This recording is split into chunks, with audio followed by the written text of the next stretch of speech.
Et on est parti pour le point actu hardware du jour. Aujourd'hui, vendredi 14 mai 2021.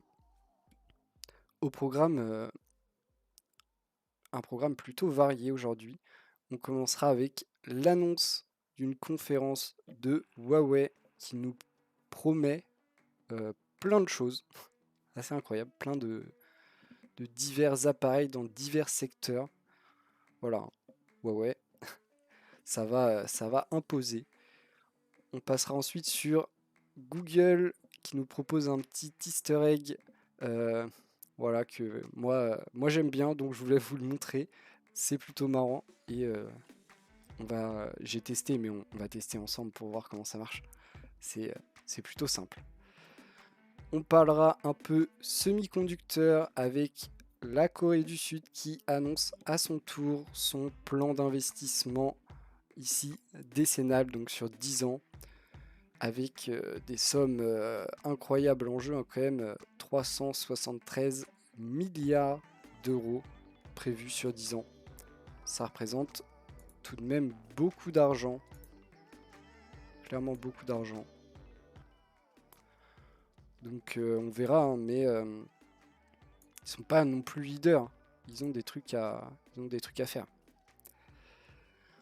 On parlera ensuite PC portable avec un PC modulaire et entièrement réparable chez Framework pour un tarif plutôt correct.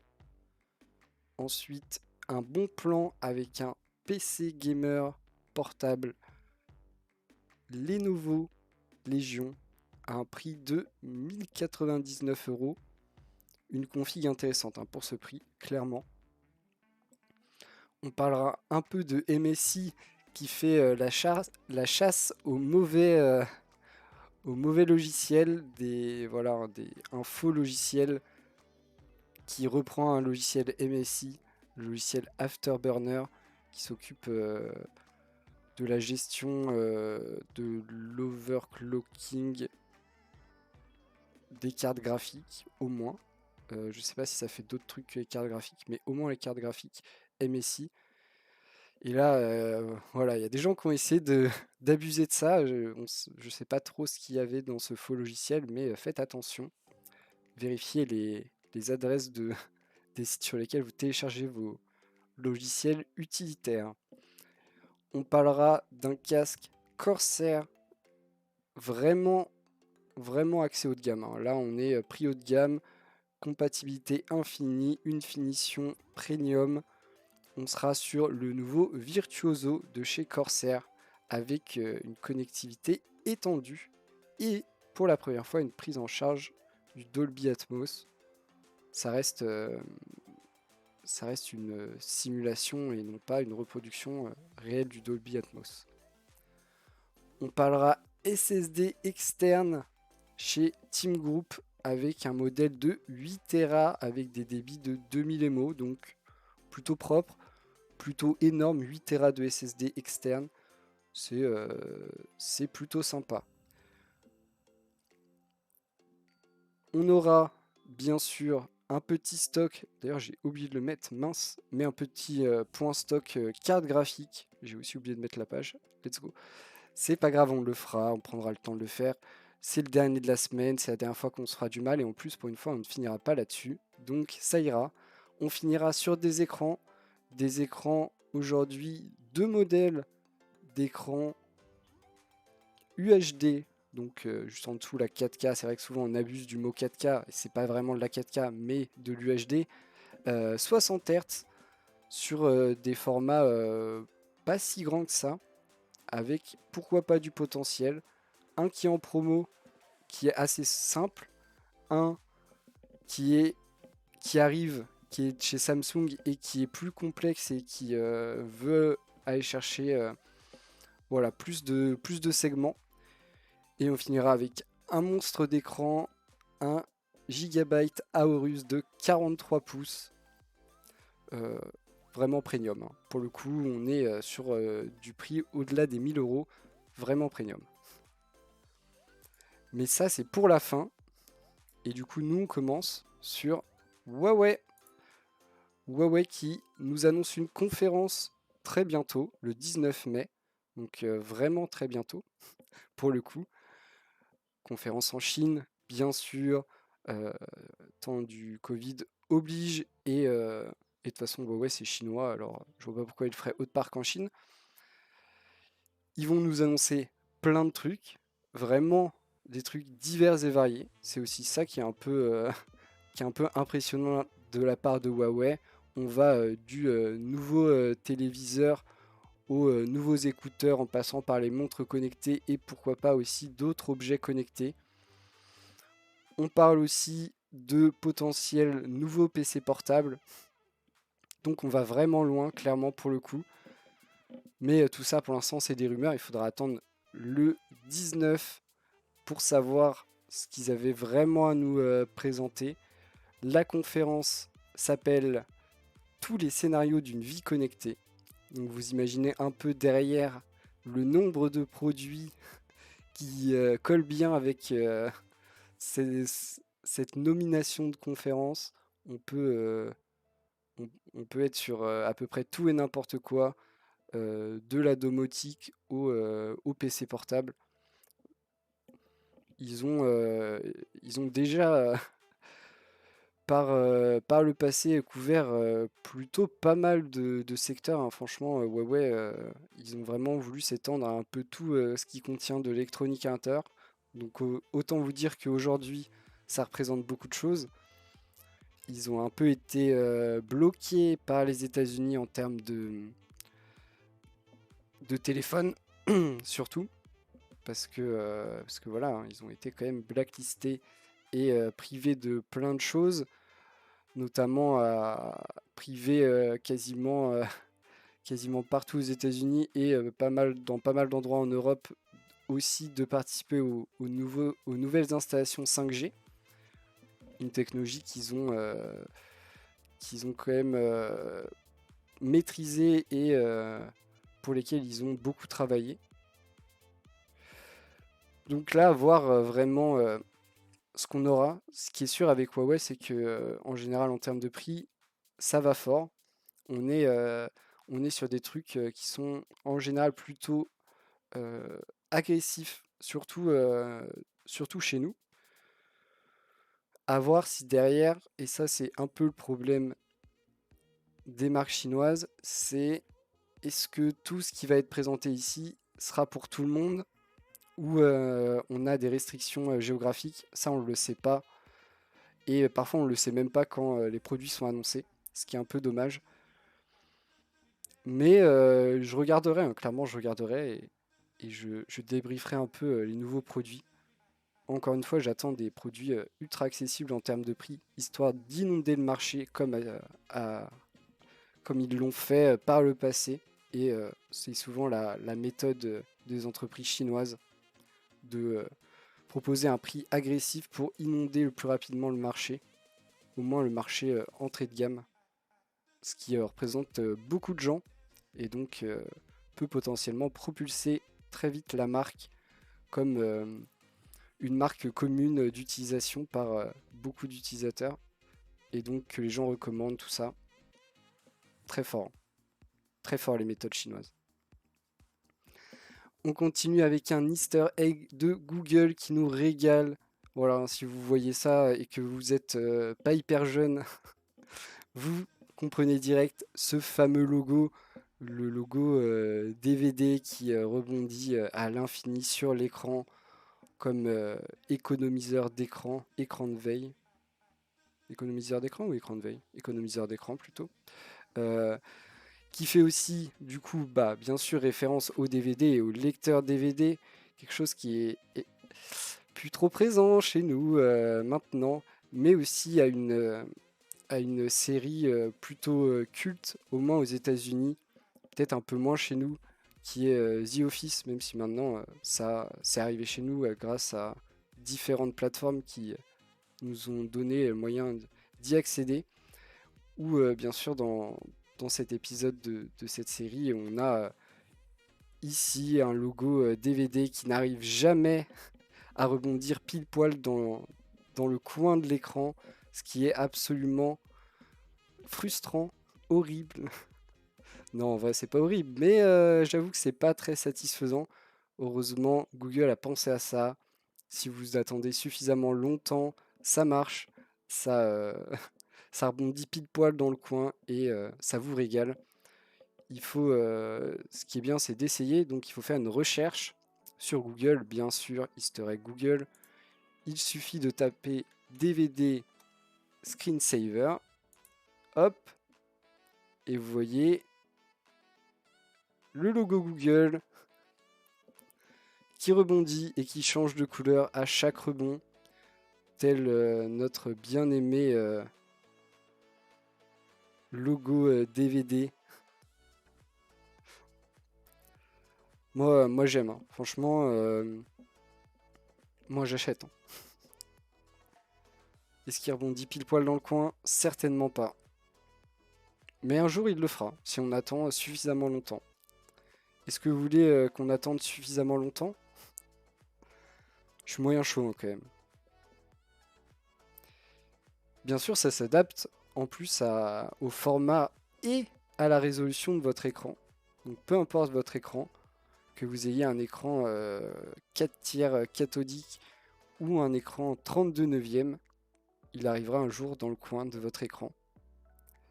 Et ça vous régalera. Un jour, peut-être. Moi, je pourrais faire ça pendant une demi-heure. Franchement, ça me va super bien. Je sais pas jusqu'à quand ça va rester. Je sais pas si ça va rester longtemps. Mais j'aime beaucoup. Et je suis très heureux de partager ça avec vous. Honnêtement, ça me rend heureux. Mais on va arrêter parce que j'ai quand même d'autres news à faire. Malheureusement, je sais que vous auriez aimé que je fasse ça pendant 1 h 30. Moi aussi, j'aurais aimé. Oh! Oh non, on n'était pas loin du coin. Non, non, c'est bon, j'arrête. J'arrête. Pardon. Mais bon, c'est trop bien aussi. Faut saluer.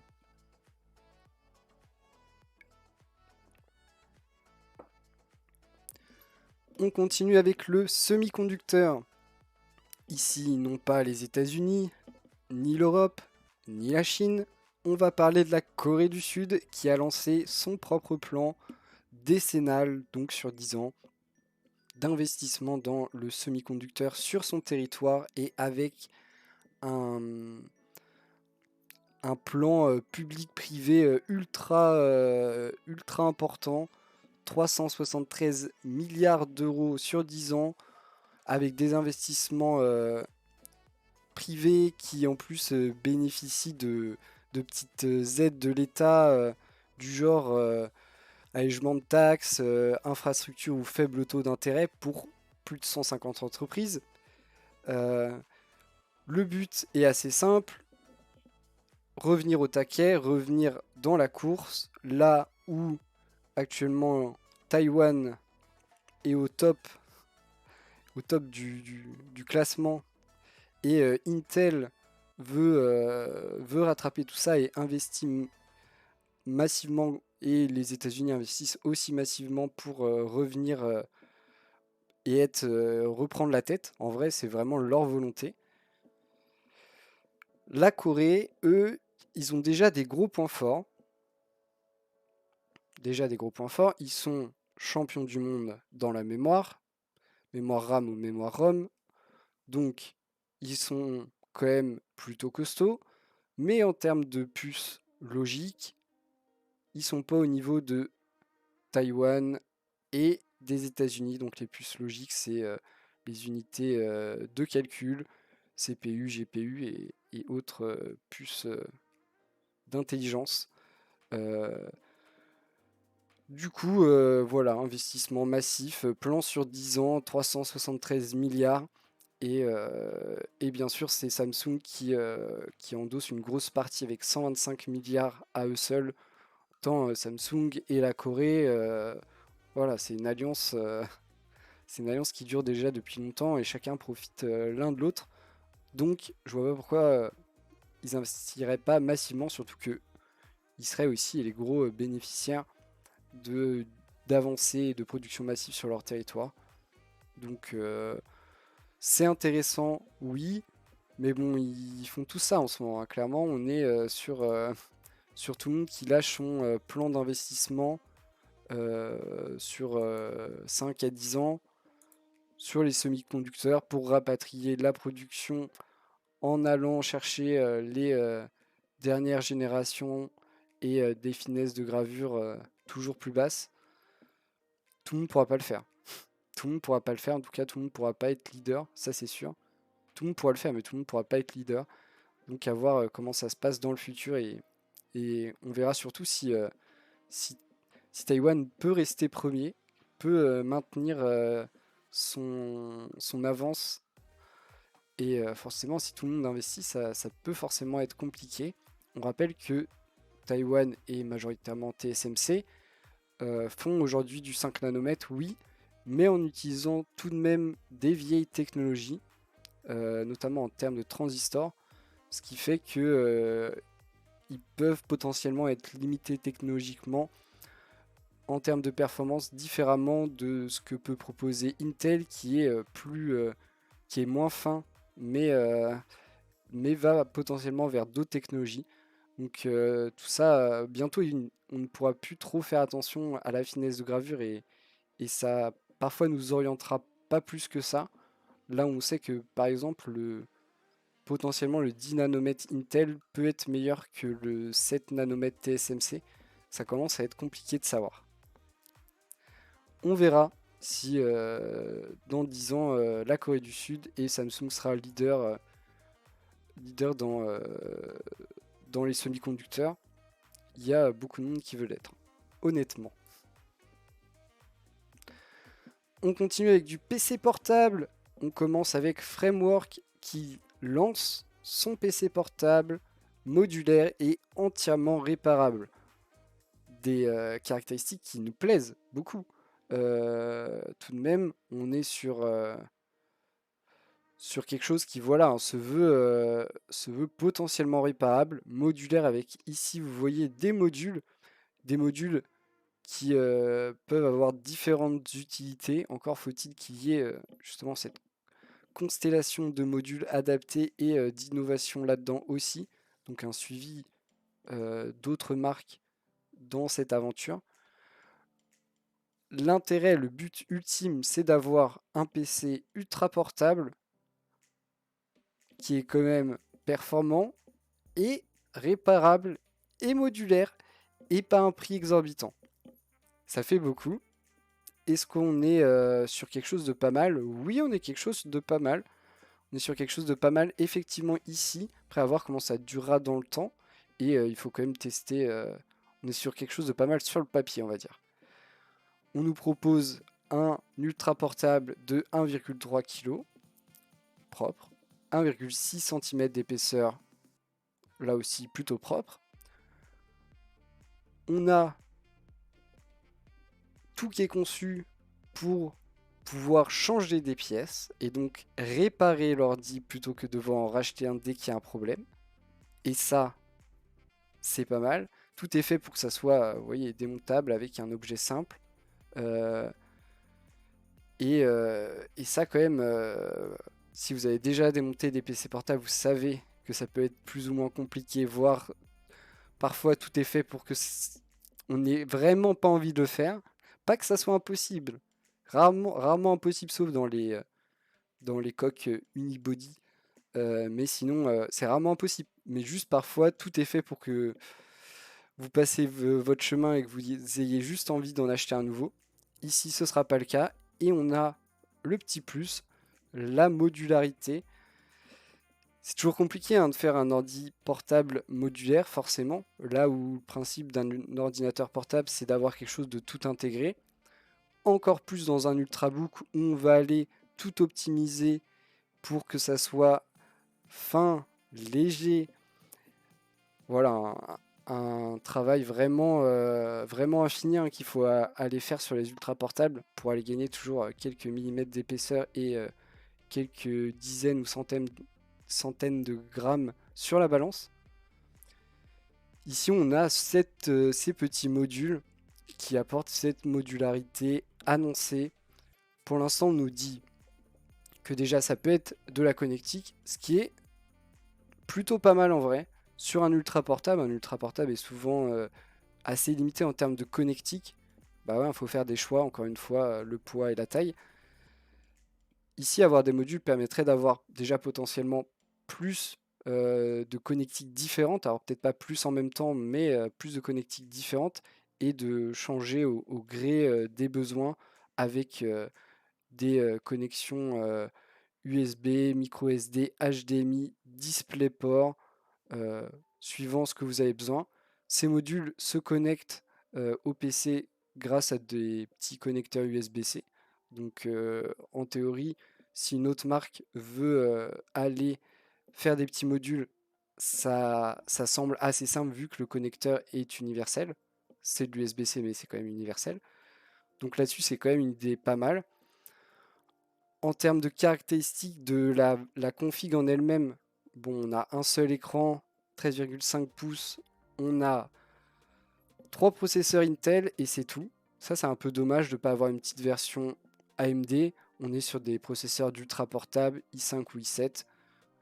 Donc on n'est pas sur de l'ultra performance, mais on est sur un compromis consommation-performance plus ou moins optimisé suivant celui que vous voulez aller chercher. De 8 à 32 Go de RAM, de 256 Go à 1 Tera de stockage SSD. On a bien sûr une puce graphique Intel voilà, qui est intégrée avec ces processeurs d'ultra portable.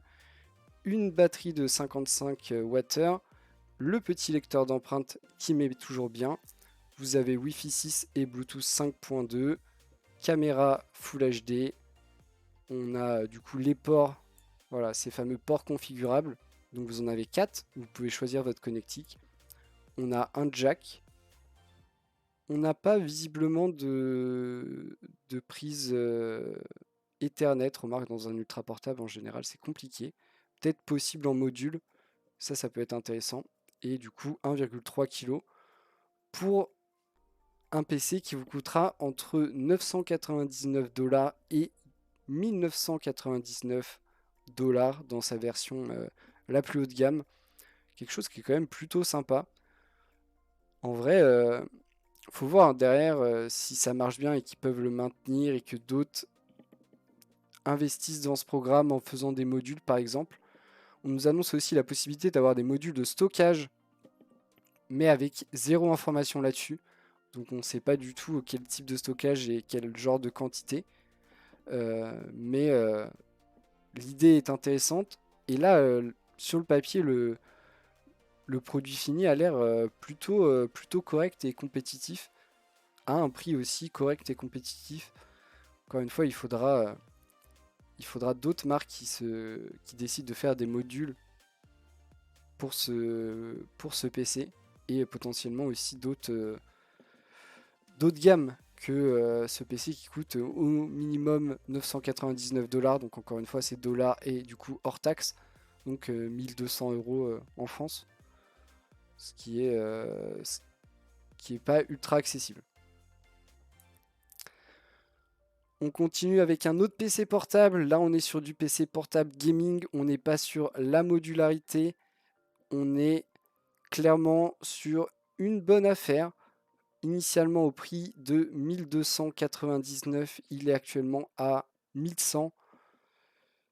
Un PC portable 15 pouces, Lenovo Legion, écran Full HD 144 ou 165 Hz, un truc comme ça. Enfin, en tout cas, assez de Hz pour un rafraîchissement qui vous permettra de faire du gaming. Un processeur Ryzen 5 5600H. Donc voilà, un bon processeur AMD dans les dernières générations avec Seeker. Vous avez effectivement que 8 Go de RAM et 512 Go de mémoire SSD. Du bon SSD tout de même. Seulement 8 Go, mais bon, 1100 €. Hein. Et par contre, ce qui fait plaisir, c'est la petite 3060. Franchement, la 3060 qui met bien, qui vous permet de bénéficier des technologies RTX. Il est AZERTY, donc pour nous. Il n'y a pas d'OS. Par contre, effectivement, pas d'OS non plus. Donc le seul petit reproche, c'est seulement 8 Go et pas d'OS, mais seulement 1100 € pour un PC portable avec un Ryzen 5 dernière génération mobile et une RTX 3060 mobile. C'est plutôt propre. C'est quand même plutôt propre. C'est plutôt attractif en termes de prix. Il ne va pas rester longtemps à ce prix-là, croyez-moi. Et de toute façon, dans 6 heures, c'est fini. Donc si ça vous intéresse, foncez. Effectivement, à 1300, c'est déjà un peu moins intéressant. Quand même, 200 € de moins, pas mal. On continue avec MSI qui a dû passer un communiqué pour dire attention, attention, il y a un faux logiciel MSI Afterburner qui se promène dans la nature. C'est un logiciel qui permet d'overclocker et de gérer la chauffe et la fréquence, notamment de votre carte graphique. En tout cas, moi, je le connais pour ça. Il était disponible à une adresse qui, bien sûr, ressemble au domaine que possède MSI, mais qui n'en est pas un. Donc notez bien la mauvaise adresse, c'était afterburner-msi.space. Voilà. Donc ce n'est pas un domaine qui appartient à MSI. Du coup, ne faites pas ça. Et du coup, bah, c'est un virus, keylogger, cheval de Troie, tout ce que vous voulez qui est pas bon. Et ça ressemble au logiciel, mais sans l'être, tout en étant très mauvais pour vous. On vous donne ici un lien pour aller télécharger ce logiciel. Ça me fait... alors, c'est pas ça me fait rire, mais... Parce que c'est pas drôle. En plus, pour les gens qui se sont fait avoir, c'est triste. Mais déjà, premier point, faites très attention. Vous avez juste à regarder l'adresse du site, de la page où vous êtes, et vous avez des moyens de savoir si ça appartient ou pas à une marque, si c'est un nom de domaine officiel ou frauduleux, déjà premier point.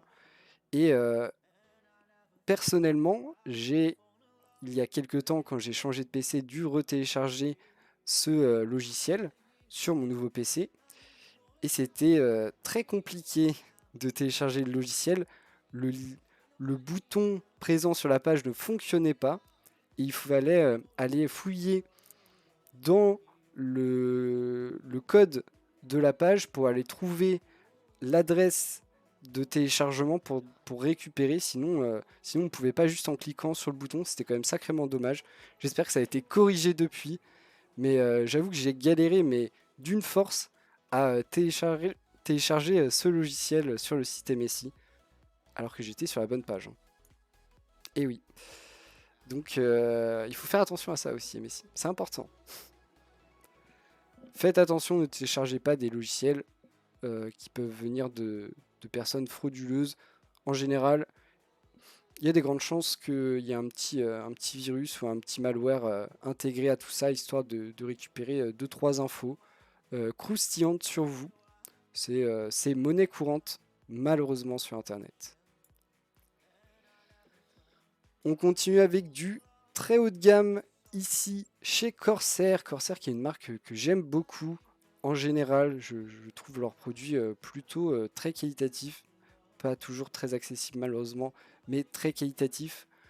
Aujourd'hui, on va parler du nouveau Virtuoso, le RGB Wireless XT, qui prend en charge le Dolby Atmos, mais pas que, parce qu'il peut être connecté de différentes manières, grâce au Bluetooth, grâce au 2.4 GHz Slipstream Wireless, ou via des câbles, que ce soit un jack 3.5 ou un câble USB, enfin une connectique USB. Donc clairement ici, vous avez le choix. C'est plutôt propre. Vous avez toujours ce fameux design très premium du Virtuoso, le casque Corsair Virtuoso qui est actuellement dans les modèles précédents qui sont du coup filaires ou sans fil, je crois. coûte 200 ou 210 euros, un truc dans le genre. C'est vers les 200 euros. Ici, on sera du coup avec une compatibilité encore plus étendue. À voir combien il coûte, on ne sait pas. J'ai essayé de trouver, mais je n'ai pas trouvé. Même sur le site de Corsair, on ne nous dit pas, malheureusement. Et je ne l'ai pas vu référencé quelque part, donc dommage. On y retrouve toutes les autres caractéristiques des casques Virtuoso avec cette finition, ce petit RGB sur les oreillettes. On a 15 heures d'autonomie et cette fameuse prise en charge du Dolby Atmos. Alors on nous annonce pour une immersion renforcée. Ça, il faut toujours faire attention, hein, ça reste de la virtualisation, vu que en réalité, vous avez un casque qui a un haut-parleur dans chaque oreillette, comme quasiment tous les casques. Du coup, avoir une vraie spatialisation, ça reste virtuel et pas vraiment fait avec plusieurs haut-parleurs, vu que vous en avez que deux. Dommage, mais peut-être que ça marche bien et c'est bien fait de façon intelligente et bien reproduit. Il y a moyen de faire des trucs sympas, juste vous serez jamais aussi bien qu'avec une installation avec plusieurs haut-parleurs, hein. C'est pas trop possible.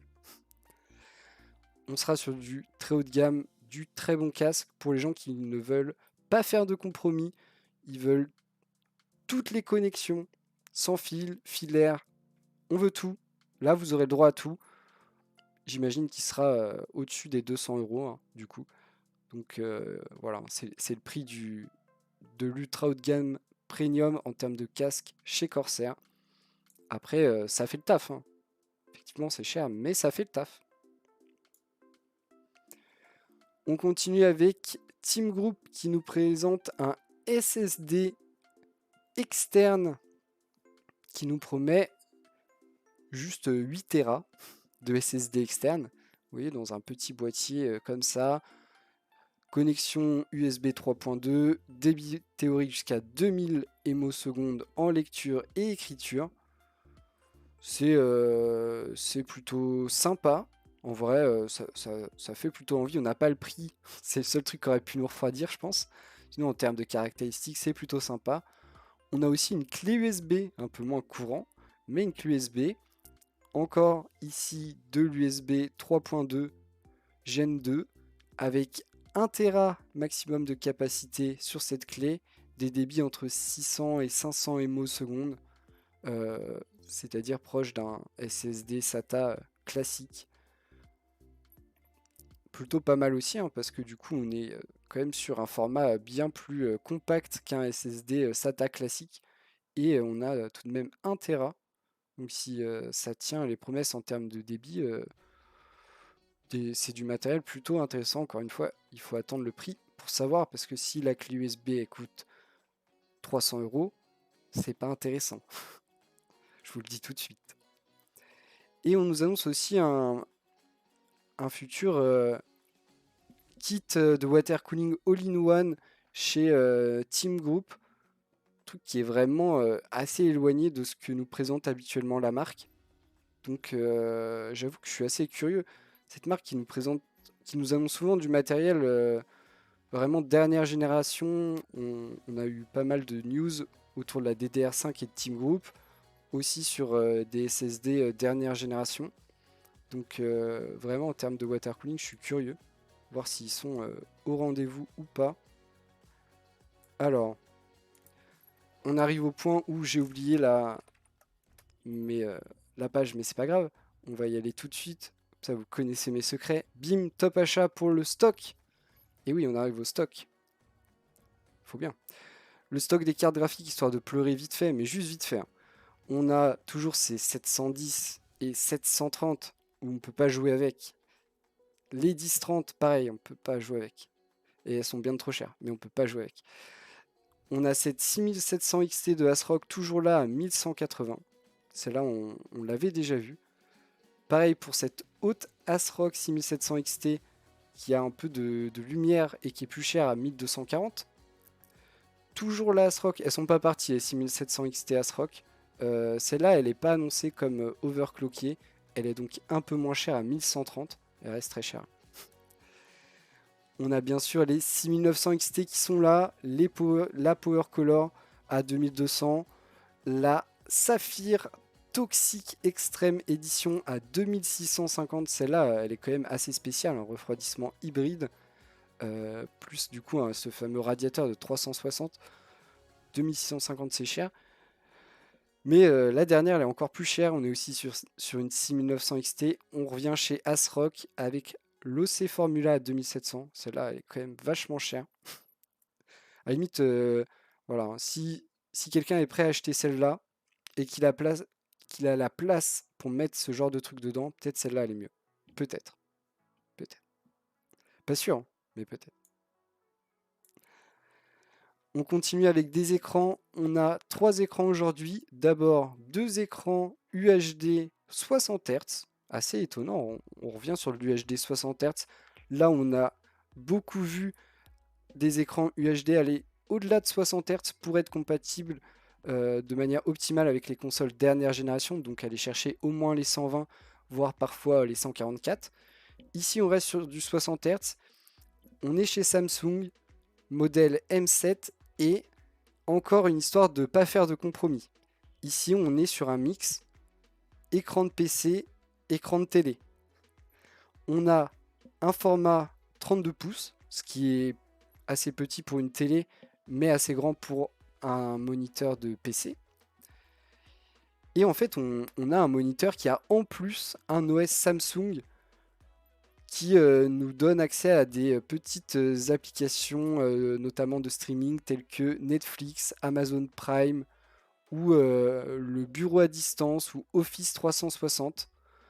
Voilà un truc un peu hybride, un peu chelou, annoncé à 400 euros, du coup 32 pouces UHD 60 Hz. Alors, on va juste voir un petit peu vite fait là, avant, là. On va voir vite fait à quoi il ressemble. Pardon. Ah ouais, je suis en 4K, ok. Ah, ils font leur truc en 4K. Du coup, on est sur du matériel Samsung, hein. On est sur une finition propre, un design sobre ici. On n'a pas voulu aller chercher des codes gaming ou quoi que ce soit. On est vraiment sur quelque chose qui est fin, sobre, un pied tout aussi sobre et efficace. Des bords très très fins. Là-dessus, on le voit hein, quand même, les bords très très fins. À part celui du bas, forcément, comme souvent.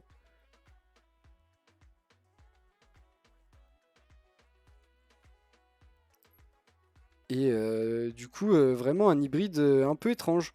On va pas se mentir, hein, un peu étrange de vouloir intégrer un genre d'OS à un moniteur de PC pour le rendre un peu hybride, moniteur de PC Smart TV. Donc pourquoi pas 400 euros pour un hybride, un hybride. Si vous n'avez pas de télé chez vous et seulement un coin PC, ça peut être fait pour vous. Après, ça reste plutôt cher. Sans se mentir, ça reste plutôt cher pour, pour un écran qui,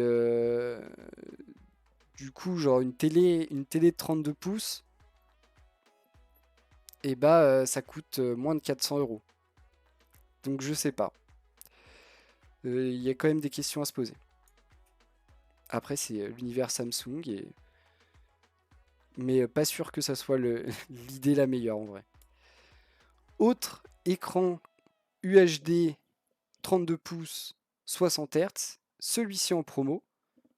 L'autre était le Samsung hybride était annoncé à 400 euros. Celui-ci est en promo à 300 euros. On nous dit que d'habitude il est à 400, mais pas toujours faire confiance au prix barré sur les sites internet. On est sur Amazon et on a du coup cet écran qui est plutôt très propre, hein. On est sur du LG, donc qualité d'écran, ça sera au rendez-vous. 32 pouces, UHD, 60 Hz, d'Alvea. On a ici le FreeSync, 4 millisecondes de temps de réponse. On est sur quelque chose de beau. Est-ce qu'on peut l'avoir? Vous voyez ici les connectiques, incroyables. pour cet écran qui est en vrai plutôt propre. Encore une fois, 32 pouces, hein, c'est quand même grand pour un moniteur de PC. Mais vous voyez, il est pas trop imposant malgré sa taille. Et j'aime beaucoup son pied. J'aime beaucoup son pied. Du coup, en promo jusqu'à on sait pas quand, 300 euros pour un écran 32 pouces 4K. Effectivement, vous avez que 60 Hz, mais à 300 euros, vous pouvez difficilement avoir plus de 60 Hz sur ce genre de résolution et ce genre de format. C'est quand même de plus en plus répandu les moniteurs 4K, enfin UHD, et peut-être que ça va bientôt devenir la norme. Il faut encore les... En tout cas pour le jeu vidéo, c'est pas encore ça. Il faut encore des très bonnes configs pour faire du jeu vidéo en 4K, malheureusement. Donc peut-être plus des écrans pour des créatifs ou des professionnels de l'image. On finit avec le monstre, on passe chez Gigabyte, gamme Aorus, le FV43U. On n'adore pas du tout le nom, mais par contre on aime beaucoup l'écran. On est sur un tarif bien plus élevé, hein. Vous avez vu 1200 euros pour ce monstre. On dirait, honnêtement, on dirait une télé, hein. Clairement, on dirait pas du tout un moniteur de PC, on dirait carrément une télé. Voilà, un style écran de télévision. Mais on est bien sur un moniteur. On a d'Alvea 43 pouces, UHD, 144 Hz, FreeSync Premium Pro et G-Sync compatible, donc sans compromis, jusqu'à 1 milliseconde de temps de réponse en gris à gris et HDR 1000. Donc vraiment là, zéro compromis, hein. On a tout. On a tout en termes de connectique, DisplayPort 1.4, HDMI 2 points. On a même de l'USB type C. Donc voilà, hein. Une super luminosité, des couleurs incroyables. Par contre, consommation 280 watts, c'est plutôt beaucoup. Et ce style, voilà, Aorus, agressif gaming, qu'on retrouve même dans l'arrière de cet écran. On est bien sur un écran et pas une télé, même si honnêtement, bah voilà, j'ai une télé derrière qui a exactement les mêmes pieds. Et en 43 pouces, forcément, on a vite l'impression que c'est une télé, hein. Mais c'est bien un écran adapté pour du gaming, même à haute fréquence de rafraîchissement en UHD. Et ça régale. Le prix, 1200 euros chez nous. C'est en général le prix de ce genre d'engin. Mais c'est plutôt propre. Voilà, on finit sur ce magnifique écran que personne ne peut se payer ici. Yes. J'espère que vous avez apprécié ce petit point Actu Hardware, le dernier de la semaine. J'espère que vous avez apprécié toute cette semaine d'actualité. On se retrouvera lundi pour la suite de l'actualité hardware avec, je l'espère, plein de nouvelles news. Je l'espère aussi des prix agréables, ce qui n'est pas toujours le cas le lundi. Et dernier, dernier truc que j'espère, c'est retrouver le top des ventes Steam qu'on a pu et qui me manque. Moi, j'aime savoir. Voilà, comme d'hab, je vous invite à faire des retours, c'est ce qui m'aide le plus à progresser. N'importe quel moyen, un commentaire, un message sur les réseaux sociaux, tout ça, tant que ça m'atteint, je lirai, je vous répondrai et je prends avec plaisir. Je vous invite aussi à faire un tour sur mes réseaux sociaux et s'abonner à ce que vous voulez. Tout abonnement et tout follow fait plaisir à n'importe qui d'ailleurs, pensez-y. Ça donne de la force aux créateurs et c'est important de soutenir les créateurs qui font un travail que vous appréciez. Ça les touche, ce sont des humains. N'oubliez pas que nous sommes tous des humains et qu'on a tous un cœur et des sentiments. Sur ce, je vous remercie d'avoir été là, d'avoir regardé et d'avoir partagé ces moments cette semaine avec moi. On se retrouve lundi pour toujours plus de news. Et voilà, merci.